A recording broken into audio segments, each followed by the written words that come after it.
Bonjour, bienvenue à votre émission La Victoire de l'amour. J'espère que vous allez bien cette belle journée. Aujourd'hui, on se fait un beau cadeau. Je reçois avec beaucoup de joie la comédienne Amélie Grenier. En chanson, vous allez aimer sa voix absolument magnifique. Jean-Daniel Labrie. L'homélie avec le bon père Michel-Marie de Paris. La chronique avec notre ami Martin Larocque. Je suis Sylvain Charon. Bienvenue à votre émission La Victoire de l'amour. Un seul geste de toi viendra mon secours. Viens semer dans mon âme le grain de l'amour. Je traverse un désert et je meurs de soif. Montre-moi le mystère qui garde la foi. Amélie, je suis tellement content de vous rencontrer. Idem. Hein? En tout cas, vous avez un sourire magnifique. Vous dégagez beaucoup de joie. Merci. Vraiment. Qu'est-ce qui s'est passé en 2023? Vous avez vécu une grande épreuve. Grande, immense. Mon cœur a décidé que lui, ça y tentait plus. Ah oui? Oui, crise de cœur à 50 ans. Je venais d'avoir 50 ans, ça faisait un mois. Puis les 50 ans, je les ai fêtés comme une enfant de 5 ans parce que j'ai toujours ce cœur-là d'enfant. Je me laisse émerveiller, je me laisse happer par la vie, par la beauté de la vie. Mais là, j'avais fêté mes 5 ans, puis un mois plus tard, je me retrouvais à l'hôpital avec l'artère droite pratiquement bloquée, très près de 100 Donc, c'est ça. C'est une épreuve dans une vie, mais c'est une situation qui nous ramène à soi encore. Puis je pense que je devais retourner encore plus profond à l'intérieur de moi-même. Qu'est-ce que ça vous a appris, une épreuve comme ça?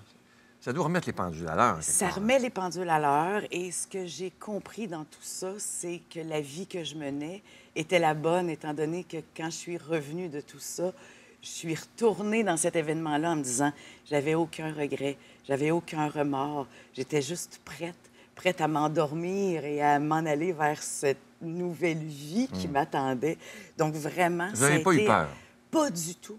Ah, j'ai ouais. pas eu vous aviez apprécié en 296. Oui. Moi, j'aurais paniqué grave. Ben, je pense que c'est la personne qui est avec nous qui panique plus que nous-mêmes parce qu'on ne sait tellement pas ce qui se passe dans le corps. Je comprenais pas.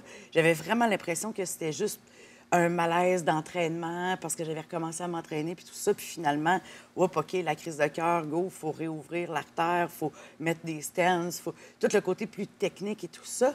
Mais en même temps, ce cœur-là avait besoin d'être uni. Unifié. C'est ça que je dis. Le cardiologue a réunifié mon cœur parce qu'il était séparé en deux. D'un côté, il y avait l'actrice, puis de l'autre côté, il y avait la femme spirituelle. Alors que là, ces deux-là ont été unifiés et ne se séparent plus jamais. Je sais que vous avez la foi, évidemment. Oui. Et vous dites, je disais dans ma recherche hier, que pour vous, la foi change tout. Tout. Qu'est-ce que vous voulez dire par ça? En fait, c'est que la foi, pour moi, c'est ce qui nous relie au grand tout. C'est ce qui fait en sorte qu'on est capable de se déposer dans plus grand que soi. Et se déposer dans plus grand que soi, c'est là où arrivent, en général, les plus belles synchronicités, la plus belle magie de la vie, parce qu'on sait que c'est pas nous. Oui, il y a une destinée, oui, il y a nos choix, oui, il y a le libre arbitre, mais somme tout, on fait partie de ce grand tout-là. Fait que je pense que la foi, moi, m'amène à me déposer là, quand c'est plus difficile, quand il y a des moments où est-ce qu'on se pose plus de questions. On fait, OK, là, je vais juste respirer. Je vais me connecter à ce grand tout-là, à cette énergie qui nous enveloppe tous et toutes. L'amour, finalement. L'amour, c'est ce qu'il y a de plus grand. Je le dis toujours, c'est l'amour le plus fort. Même si c'est souffrant, même si c'est épeurant, même si ça revient, même si ça reste que c'est l'amour le plus fort. Ah, que c'est beau. Vous dites qu'il y a deux mots qui nous motivent dans la vie. Soit qu'on fait quelque chose, j'ai tellement aimé ça, par amour ou par peur. Oui. Ça, que je veux que vous preniez le temps pour le développer parce que c'est très fort, ça. En fait, c'est que tout découle de un ou de l'autre. Puis des fois, on fait des choses en pensant qu'on le fait par amour, Mais quand on gratte un peu, on se rend compte que, ah non, c'est une peur qui règne en dessous de ça. Des fois, on va se mettre au défi, puis tout à coup, les autres vont réagir avec leur propre peur à ce défi-là que nous-mêmes, on s'est donné. Ça m'est arrivé à un moment donné pour un spectacle où j'avais choisi une chanson, puis mon père, il me dit, non, tu vas pas faire cette chanson-là, ça n'a pas de bon sens. Puis je dis oui, puis non seulement ça, je la fais juste avant l'entracte et je laisse les gens partir à l'entracte. Mais non, si je l'avais écouté, lui, dans sa peur, puis il le faisait par amour pour moi. Il voulait me protéger, mais moi, j'ai décidé que c'était sa peur à lui. Alors, en décelant ça, j'ai fait, non, ça, c'est quelque chose qui lui appartient à lui. Moi, je sais ce que je veux faire, je sais pourquoi je le fais. Mais tout ce qu'on dit, tout ce qu'on fait, tout ce qu'on met en action, tout ce qu'on met en pratique découle soit de l'amour ou soit de la peur. Souvenez-vous de ça à la maison. Hein? C'est vraiment... Puis, tu sais, je le sais, là, au niveau du monde psychologique, là, on va dire, oui, mais il y a 8 émotions. On va régler ça, là. On va mettre ça bien simple, là. C'est ou par amour ou par peur. Puis, pour déceler si on est vraiment dans l'amour ou dans la peur, l'autre chose qui est hyper importante pour moi, c'est arriver à être honnête envers soi-même. Puis ça, c'est pas toujours le fun. Ouais, c'est vrai. Puis la différence entre l'amour et la peur, c'est que la peur va vous garder dans quelque chose que vous connaissez déjà, va vous garder au niveau du mental, dans une espèce de tourbillon, comme un chien qui court après sa propre queue. Alors que l'amour va souvent nous demander de se propulser là où on n'est jamais allé, d'être encore plus créatif. Puis souvent, la peur va nous donner des réponses que ça ne nous tente pas nécessairement d'avoir. Ah, c'est très, très beau.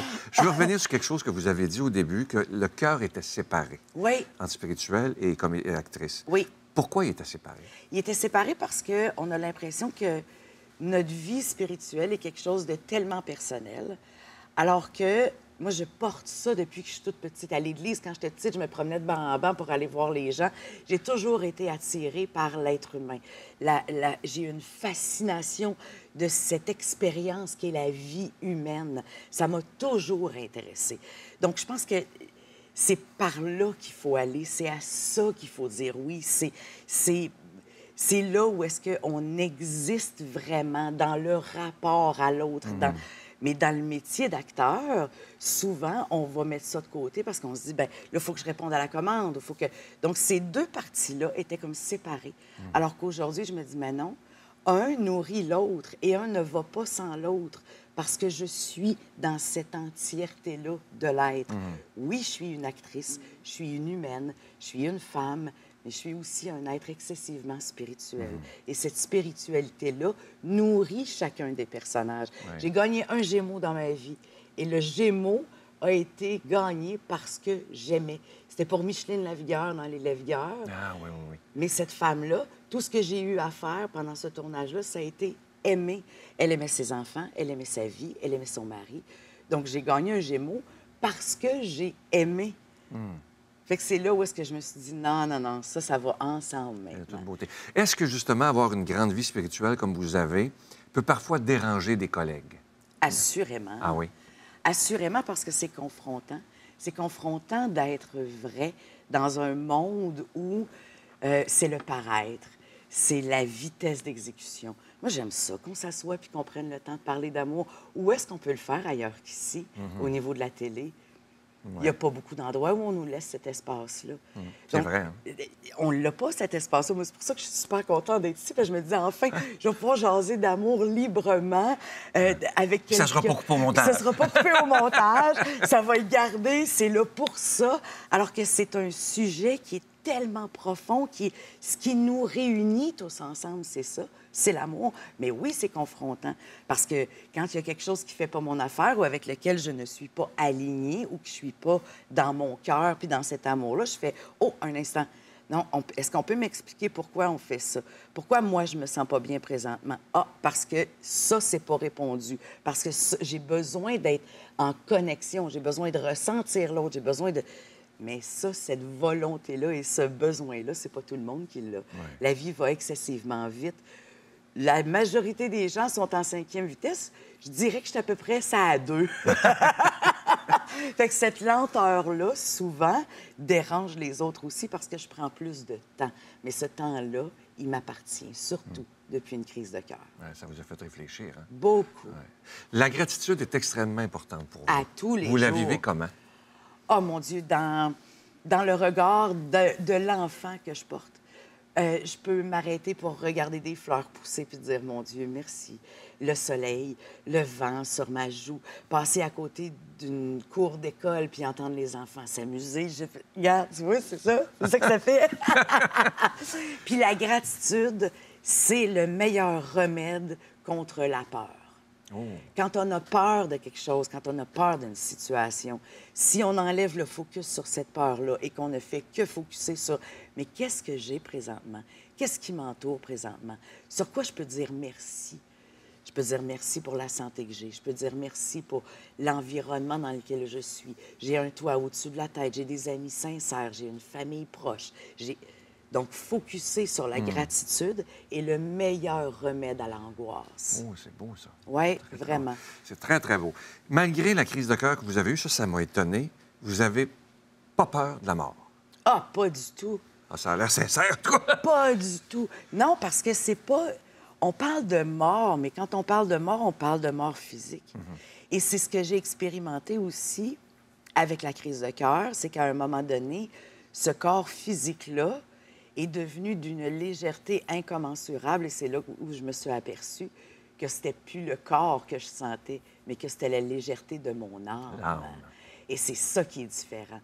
Retourner dans ce corps-là est d'une grande densité, c'est d'une lourdeur incroyable. Donc, je me dis, mais si mourir de mon corps physique veut dire atteindre cette espèce de légèreté et de luminosité qu'on dit que l'âme a. Mais c'est incroyable parce que ce que vous racontez là, il y a souvent des gens qui m'ont raconté des expériences de mort imminente. C'est toujours la même chose. Oui. Des gens qui se disent, j'aurais aimé mieux rester là. Oui. Hein? Oui, puis l'infirmière qui m'a réveillée parce qu'à un moment donné, elle donnait les comptes à la conductrice en avant, puis elle était prête avec la piqûre d'adrénaline, puis je l'entendais, mais j'étais tellement bien, j'étais tellement dans un apaisement. Puis comme je disais tantôt, j'avais pas de regrets, j'avais pas de remords, j'avais pas de j'aurais donc dû, pourquoi j'ai pas fait ça? Non, non, non. J'étais vraiment dans l'instant du moment où ça se passait et c'était tellement lumineux et léger. Tout ce que j'avais envie, c'était ça. C'était que ça continue. Et quand elle m'a shaké pour me réveiller, là, le regard que je lui ai fait, je suis persuadée qu'encore aujourd'hui, elle s'en souvient. Ah oui? Parce que je l'ai regardée en voulant dire, mais qu'est-ce que tu fais? Pourquoi tu fais ça? Je suis bien, là. Moi, j'étais bien. Puis je pense que c'est ça, l'expérience de mort imminente, où est-ce qu'on se rend compte que la vie, oui, c'est une expérience formidable. Oui, il y a l'amour, il y a la peur, il y a les autres, mais cette mort-là, qui est la mort physique, est tellement libératrice. C'est la légèreté de l'être. Quand on parle de la légèreté de l'être, c'est l'âme. Et cette âme-là est lumineuse et légère. Et éternelle. Éternelle, certainement. Je disais ça hier, c'est très beau. Le meilleur conseil que vous avez reçu de votre père? Oh, mon Dieu, il y en a eu plusieurs. Il y en a eu plusieurs. Dis-le. Je ne l'ai pas écrit. Mais c'était très bon, ça m'a touché. Mon père, il m'a toujours dit, quand tu as envie de dire à quelqu'un que tu l'aimes, tu lui dis. Quand tu as quelque chose à dire, tu le dis. Quand tu as envie de prendre quelqu'un dans tes bras, tu le fais. Donc, j'ai suivi ça.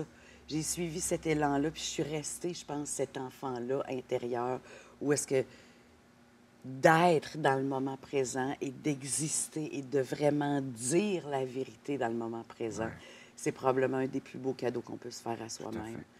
C'est l'amour le plus fort. C'est vraiment l'amour le plus fort.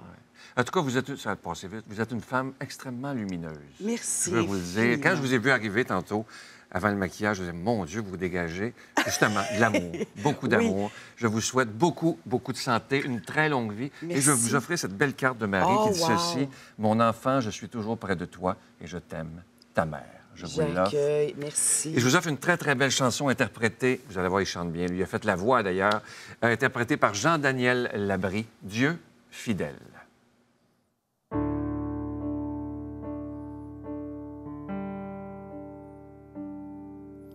Dieu fidèle, tu ne changes pas.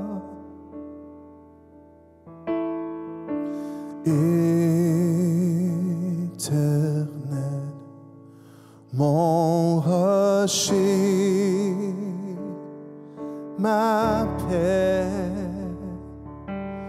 depuis je m'appuie sur toi.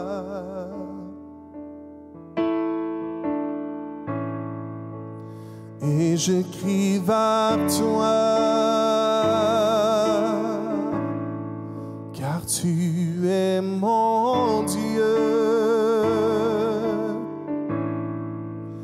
Oui, je crie vers toi, j'ai besoin de toi. Oh, oh, oh. Et je crie vers toi, car tu es mon Dieu. Oui, je crie vers toi, j'ai besoin de toi. Car tu es mon roc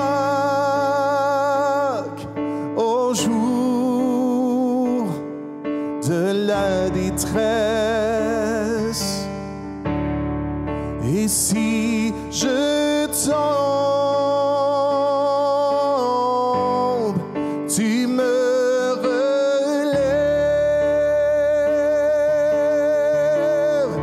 Tu es mon roc au jour de la détresse.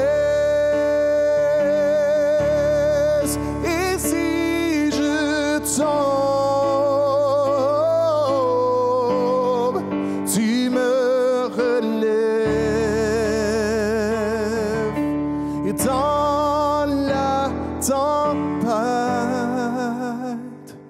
ton amour me ramène au port. Tu es mon seul espoir, Seigneur. Oui, tu es mon seul espoir, Seigneur. Tu es mon seul espoir, Seigneur. Notre Père qui es aux cieux, que ton nom soit sanctifié, que ton règne vienne, que ta volonté soit faite sur la terre comme au ciel. Donne-nous aujourd'hui notre pain de ce jour.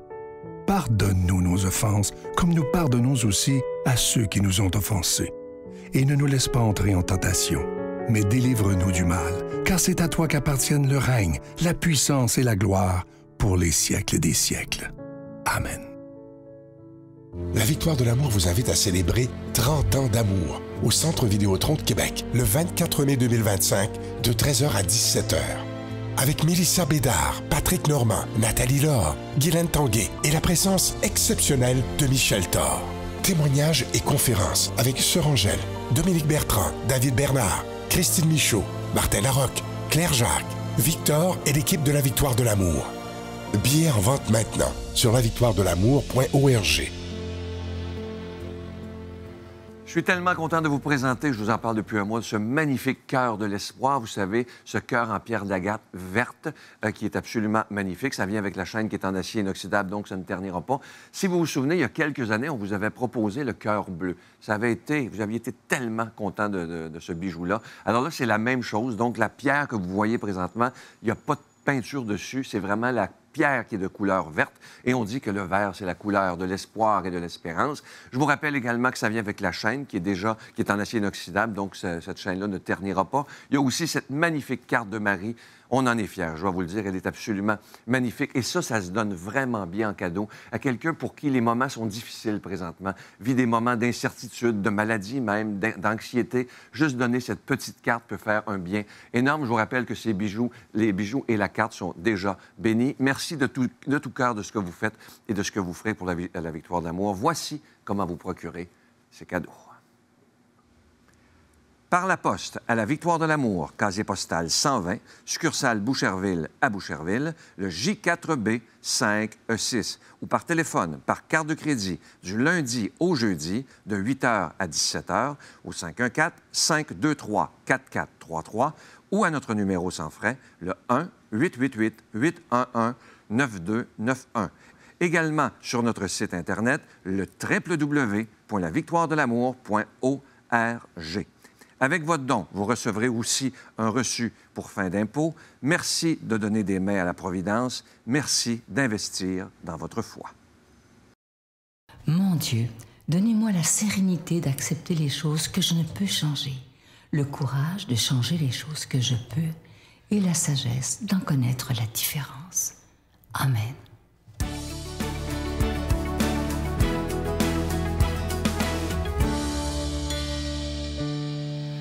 Bon dimanche, les victorieuses et les victorieux et tous ceux qui doutent encore. Qu'est-ce que l'humain déteste le plus au monde? À part les choux de Bruxelles, parce que c'est dégueulasse. C'est l'inconnu. Ne pas savoir. On haït ça. On aime mieux fuir ce qui s'en vient, trouver des excuses plutôt que d'agir. Mais il me semble que la définition de la vie, c'est ça. C'est ne pas savoir ce qui va arriver. C'est l'inconnu. Vrai? Mais dans l'action, même dans l'action, il n'y a pas de garantie de réussite.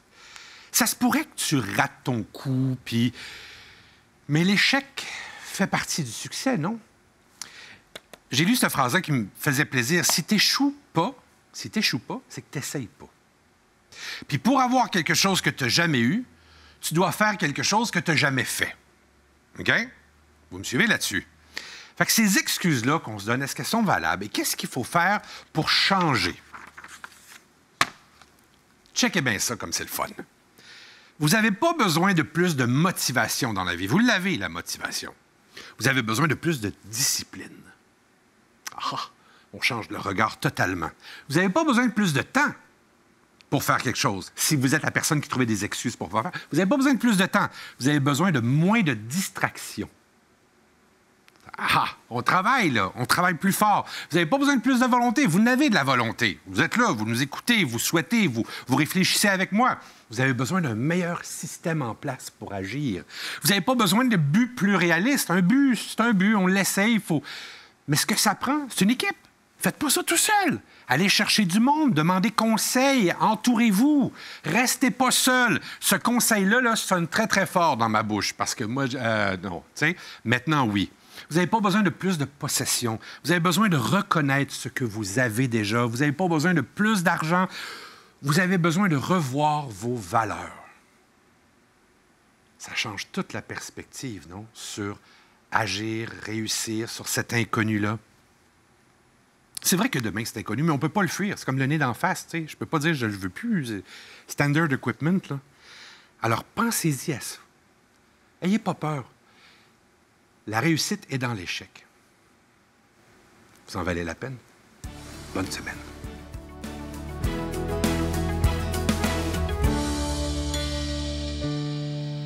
Mes frères et sœurs bien-aimés, je vous souhaite déjà de vivre un très bon dimanche. Aujourd'hui, c'est une avalanche de conseils évangéliques que nous recevons du Christ et l'on peut comprendre en les entendant que certains parmi nous, pour ne pas dire la majorité d'entre nous, crient à l'impossible et même se révoltent. Que voulez-vous, nous sommes habitués à un christianisme bien installé, tranquille, certes généreux, charitable à certaines heures, mais dans une sage mesure. Aujourd'hui, le Christ dépasse les bornes de la logique humaine. Voici ce qu'il nous dit. « Aimez vos ennemis, faites du bien à ceux qui vous haïssent, souhaitez du bien à ceux qui vous calomnient, donne à quiconque te demande, prie pour ceux qui te condamnent. » C'est tout de même un peu fort. Et en effet, le christianisme, c'est fort. C'est fort comme un bon café qui vient vous réveiller. En régime évangélique, on répond au mal par le bien, voilà le principe, et non par le règlement de compte, par le ressentiment ou la vengeance. Et ce serait indigne de mon sacerdoce de ne pas le rappeler. En vérité, je vous le dis, il est évident que si tous les hommes vivaient dans cette lumière en respectant les paroles du Christ et en les mettant en œuvre, le mal n'entrerait pas dans l'engrenage qui le fait triompher. La guerre en est un exemple atroce. Les bombes se répandent immanquablement et les victoires, comme les défaites, finissent toujours par changer de camp et c'est reparti pour une nouvelle guerre. Alors en attendant que les États prennent la résolution de ne pas répliquer au mal par le mal, et c'est pas demain la veille, vous comme moi, nous pouvons, dans notre vie quotidienne, arrêter cet engrenage en empêchant notre colère de prendre le dessus. Mais pour cela, attention, il faut croire que la violence ne règle rien et avouons que nous avons bien du mal à nous en persuader. C'est le supplément d'amour qui est appelé à régler les conflits entre les hommes. Quand Jésus nous supplie d'aimer nos ennemis, de prier pour ceux qui nous persécutent, au lieu de penser que c'est de la folie, on va nous marcher dessus et qu'il faut se défendre en mordant à notre tour, pensons plutôt que Dieu est en train de nous indiquer un chemin royal pour désamorcer le mal.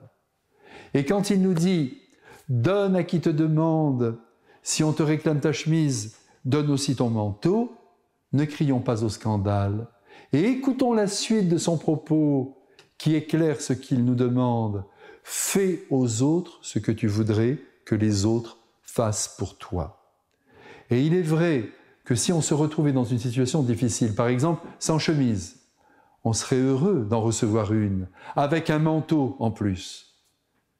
Et puis, Jésus poursuit en mettant sous nos yeux le vrai christianisme qui conduit l'amour, j'en conviens, à son sommet. L'amour qu'il veut nous voir vivre n'est pas une réponse à l'amour que l'on reçoit fondé sur la sympathie. Ça, c'est l'amour le plus facile, l'amour qui coule de source. Quelqu'un est gentil avec vous, vous êtes gentil avec lui, rien de plus humain et de plus commun. Non, l'amour que Jésus exige de nous et qu'il veut nous voir vivre doit aller beaucoup plus loin. Il s'agit d'aimer, de soutenir, de comprendre et je dirais même d'embrasser celui qui au fond ne nous attire pas et qui au premier abord semble ne pas mériter mon amour. Non seulement le pauvre a l'odeur peut-être nauséabonde, mais l'ennemi, celui qui nous persécute, qui nous fait du mal, eh bien c'est pour celui-là qu'il faut prier, dit Jésus.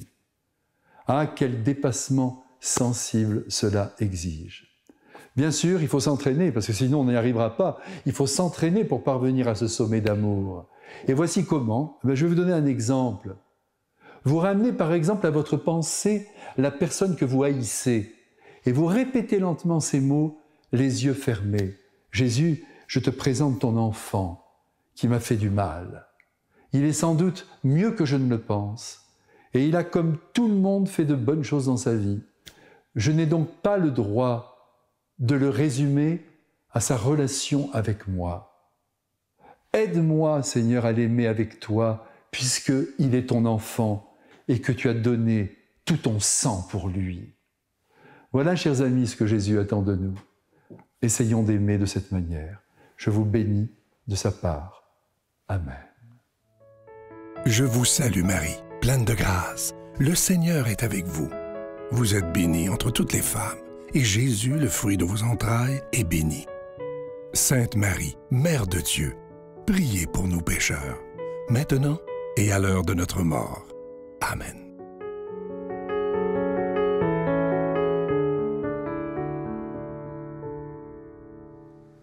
J'espère que cette émission vous a plu. Je vous rappelle, les 30 ans de la Victoire de l'amour, ça avance à grands pas. Ça aura lieu au Centre Vidéotron le 24 mai, c'est un samedi, 24 mai 2025, de 13h à 17h. Vous avez vu depuis quelques mois tous ces invités extraordinaires qui seront présents.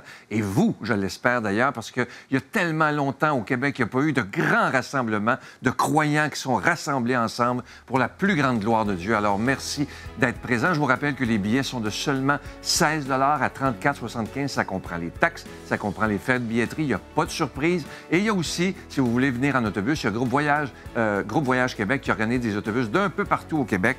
Et vous voyez les villes à l'écran présentement. Et voici leur numéro de téléphone, c'est le 1-866-441 4390. J'espère vous y rencontrer. Je vous souhaite la plus belle des journées et j'ai déjà hâte de vous retrouver demain matin.